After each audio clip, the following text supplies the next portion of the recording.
हरे कृष्णा गुरुजी, ब्रजमोहन जी का प्रश्न आया हुआ है। हरे कृष्णा, मैं आत्मा भगवत प्राप्ति के बाद अपने हरि के साथ आनंद सागर में नित्य दास की स्थिति प्राप्त कर लूंगा, पर मन का प्रश्न है कि मेरा क्या होगा, ये सूक्ष्म शरीर का क्या होगा, मेरा कोई लाभ नहीं, तो मैं क्यों तुम्हारा साथ दूं? तो इसका क्या जवाब दिया जाए? मैं आत्मा हूं। ये कपड़े हैं ऊपर जो पहन रखे हैं, जैसे कि आपका तो जो सूक्ष्म शरीर है वो तो बनियान और कच्छे हैं, और उसके ऊपर आप धोती कुर्ता पहनते हो, वो आपका स्थूल शरीर है। अगर आपको देखना हो, डॉक्टर अगर आपको पूरा चेक करना चाहेगा, सारे कपड़े उतरवाएगा, धोती कुर्ता भी और कच्छा बनियान भी, तो उसमें क्या प्रॉब्लम है? आप तो हो ही, आत्मा बनाए, आत्मा संबंध करेगी। हम कोई बुद्धिस्ट फिलॉसफी थोड़ी करते हैं कि हम शून्य हैं। हम शून्य नहीं है। अगर हम शून्य हैं तो हम किसके लिए, कौन कोशिश कर रहा है और किसके लिए कोशिश कर रहा है? और ना ही हम निराकारवादी हैं कि अगर आकार ही नहीं है तो मैं कौन हूं फिर? मैं हूं ही नहीं। हम तो नहीं, वैष्णव इस सिद्धांत को नहीं मानते, ना ही वेद मानते हैं। मैं आत्मा हूं और मेरा व्यक्तित्व है, मेरी व्यष्टि है।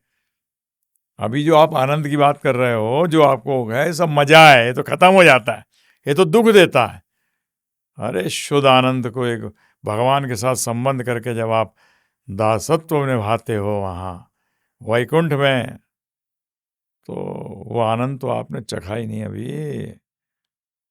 तो इसलिए यही तो हम कोशिश कर रहे हैं कि ये मजे से निकलें।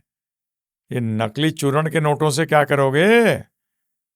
वो पूरा घर भर के भी हो पूरे ऐसे नोट, तो फायदा क्या है? हाँ जी। तो इसलिए ये दिमाग से हटा दीजिए। हमारा इस स्वरूप जो है वो इस स्थूल और सूक्ष्म शरीर से ढका हुआ है। हटाइए और अपना स्वरूप पहचानिए, है ना जी? और देखिए फिर परमानंद, कौन सा? परमानंद, प्रेमानंद। प्रेम से जो आनंद उदय होता है, जो हम कृष्ण भगवान के साथ करते हैं, राम जी के साथ करते हैं, उसका आनंद ही अलग है। हरे कृष्ण। हरे कृष्णा गुरुजी, अनमोल झा जी का प्रश्न आया हुआ है। रिचुअल्स में गुरुजी मुझे इसमें ओवर थिंकिंग करने की आदत है। शायद मेरी जो ओवर थिंकिंग की भयानक बीमारी चालू होने की शुरुआत थी वह अध्यात्म में ओवर थिंकिंग के कारण थी, और ये ओवर थिंकिंग की समस्या आज बहुत मुश्किल से कंट्रोल में है। 6 से 7 महीने लग गए। केवल उदाहरण, भगवान के भोग को रखना है। अब क्या मैं उसे अपने बाप के नॉनवेज वाले प्लेट से ढक सकता हूँ या नहीं? टाइम वेस्ट है ये प्रश्न। मुझे ऐसी स्थिति में कुछ समझ नहीं आता कि मैं क्या करूँ। कंफ्यूज हो जाता हूँ। उम्र 16 साल। हाँ, तो आप एक सरल उदाहरण सुनिए कि एक व्यक्ति जिसको कोरोना वायरस है, उसने खाया एक प्लेट में। आप अपने खाने की प्लेट उसकी प्लेट से ढकेंगे? बताइए। नहीं ढकेंगे, क्यों? मुझे भी कोरोना वायरस हो जाएगा। तो इसमें क्या बड़ी चीज सोचना है? सिंपल है, ये तो सिंपल, सरल है। समझ में आया? हरे कृष्णा। अभी 16 साल के हो, कंफ्यूज रहोगे, चिंता ना करो, तो प्रश्न करते रहो। हरे कृष्णा। हरे कृष्णा गुरुजी, नीना शर्मा माता जी का प्रश्न आया हुआ है। हरे कृष्णा, दंडवत प्रणाम Guruji. Will you please explain the perfect ideal relationship of husband wife? Perfect ideal relationship of husband wife is both of them help one another in performing loving devotional service to Krishna. Only then that relationship can be perfect. And not only husband wife, any relationship, parents and children, children and parents, friends, anyone, any relationship, till the center is not Krishna, till you are not in that relationship to please the Supreme Personality of Godhead, Lord Shri Krishna, till that time your relationship is not perfect. It is imperfect. So, perfection in this relationship which you have talked about, husband and wife, they are together to bring in other atmas, which you call, people call as children, so that you can guide them on the path of loving devotional service to Krishna. That is a real family life.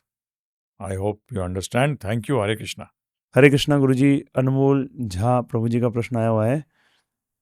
गुरुजी, आपने कहा कि प्रभुपाद से आसक्ति करो, लेकिन गुरुजी आसक्ति तो केवल भगवान श्री कृष्ण से की जा सकती है, क्योंकि अगर कोई हमारे लिए करता है निस्वार्थ, बिना किसी स्वार्थ के, तो ही हम करेंगे ना उसके लिए, बिना किसी स्वार्थ के। प्रभुपाद तो भगवान श्री कृष्ण के लिए कर रहे हैं।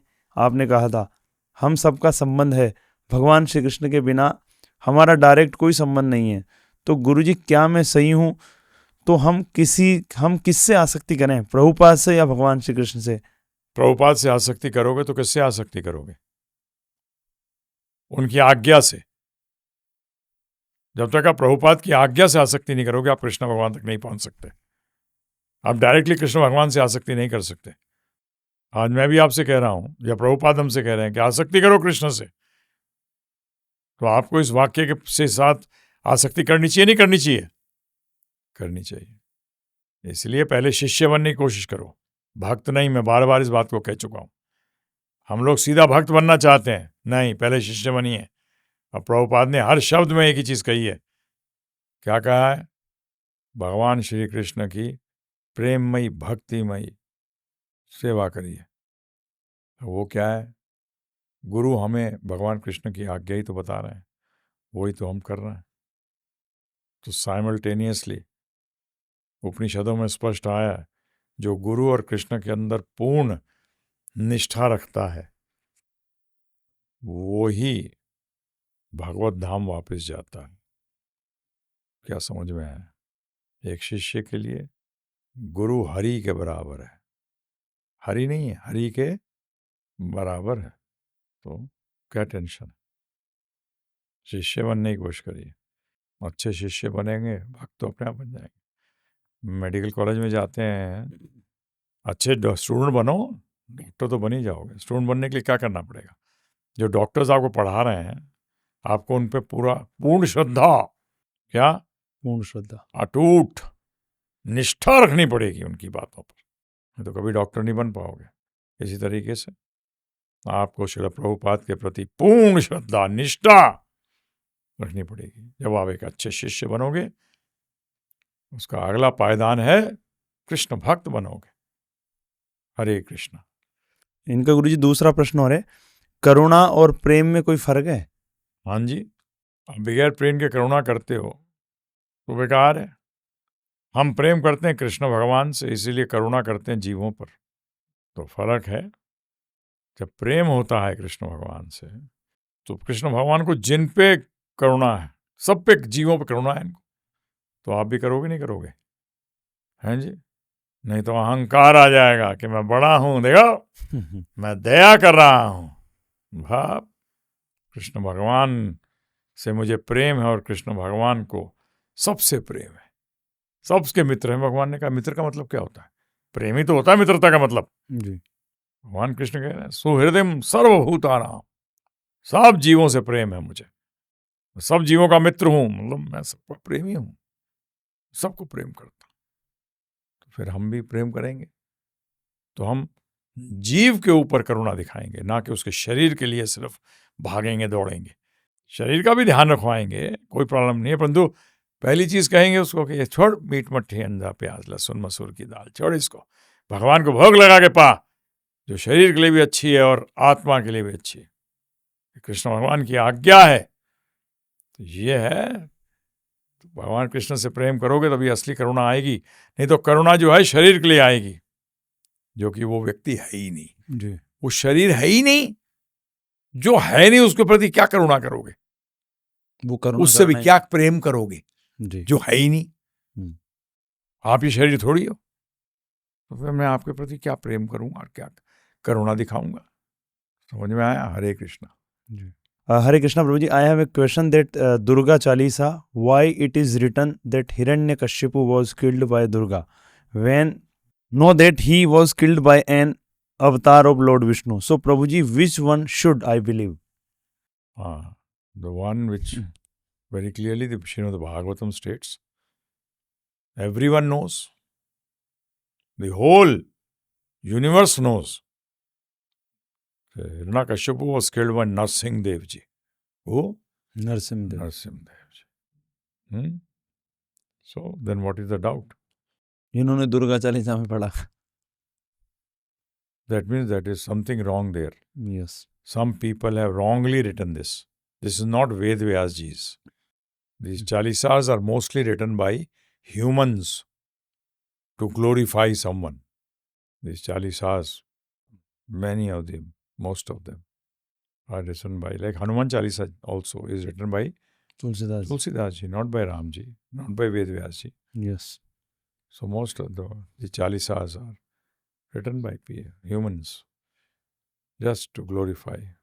And in that glorification, they forget that they are doing an aparadh against the Supreme Personality of Godhead, Krishna, Vishnu. Hare Krishna.